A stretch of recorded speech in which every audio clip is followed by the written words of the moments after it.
Kaya mo bang makaubos ng 6-piece burger steak within 3 minutes? Kapag naubos mo, meron kang 1,000 pesos. Sige, 3 minutes. Timer starts now. Okay guys, 3 minutes. 6 na burger steak. Tingnan natin kung kaya ni Cedric maubos. Kapag naubos niya, meron siyang 1,000 pesos. Basic yan guys. So, ang liit lang ng burger steak. Kaya mo yan. Cedric, meron ka pang 2 minutes and 14 seconds. Basic nakadalawa na agad si Cedric. Biruin mo, tumatambay ka lang sa mall, meron ka ng 1,000 pesos, nabusog ka pa. Go Cedric.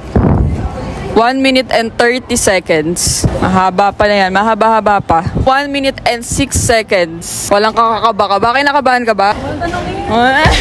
37 seconds left. Dapat walang laman yung bibig.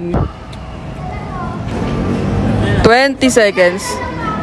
Tingin. Okay, congratulations!